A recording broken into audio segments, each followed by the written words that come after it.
Bagi saya emas 10 kilo. Ayah, kita bukan masuk kedai runcit ni, ya. Dah ayah, ni kedai emas ni ya. Korang relax je, biar ayah buat kerja. Memanglah ayah buat kerja. Tapi kita ni miskin, ya. Biar sedar diri sikit. Dah ayah, biar kita miskin tak apa ya. Jangan belagak kaya. Nanti kata dekat orang pula. Korang tahu tak apa ada dalam beg ayah ni? Tak payah cakap. Adik dah tahu. Apa adik tahu? Mesti buku Avon kan? Betul, buku Avon. Selain buku Avon? Tak tahu? Ni ayah tunjuk. Ush. Mana ayah dapat semua duit ni ya? Ayah jangan cakap yang ayah rompak bank. Adik tak nak terlibat. Ayah jangan libatkan kami Kalau gue ceritakan cerita ini, pasti kau anggap percaya. Cerita. Begini ceritanya. Tak apa ya, cerita macam biasa je ya. Begini ceritanya.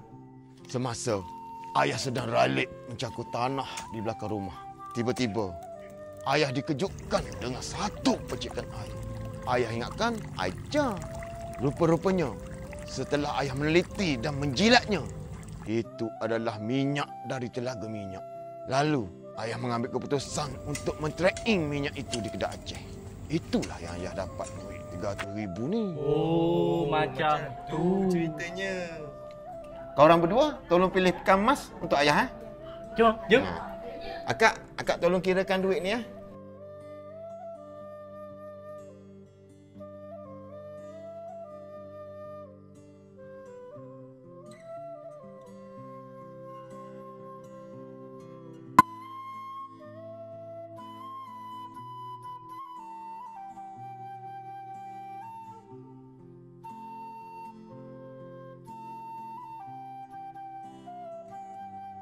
Terima kasih Sama. Pakcik, jangan lupa datang Grand Opening Muslego Cawangan Kota Baru. Bila tu, Pak? 2 hari bulan 5. Kita ada buat cabutan bertuah, beli cincin permata, percuma cincin silver. Lepas tu kita ada buat makan-makan lah. Lepas tu barang kemas kita paling murah dekat dunia. Jemput datang beramai-ramai ya. Okey, terima kasih Sama. Lambatlah ayah ni. Adik, abang, jom balik. Ish, banyaknya. 300,000 ni ayah tadi? Ya. Uyo. Oh. Ayah, kita nak balik jalan kaki pula ke? Kita kan dah jadi orang kaya. Entah ya. Sewalah Grab. Takkan nak naik Grab, dik. Ayah dah beli kereta dah. Azia ke ya? Takkan Azia. Habis tu? Uish. GTR.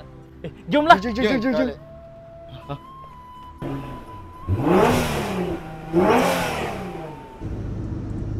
Adik, abang. Mana gear dia? Tanya adik pula. Adik mana tahu? Ayah press tadi, ingat press terus jalan kereta ni. Lepas tu nak buat macam mana ni ayah? Alamak, ayah tak pernah bawa kereta ni. Alamak, Lepas tu ayah beli kereta ni buat apa? Baik beli kereta biasa je. panggil towing je lah ayah. Entah ya. Kau towing je lah. Tahu ya?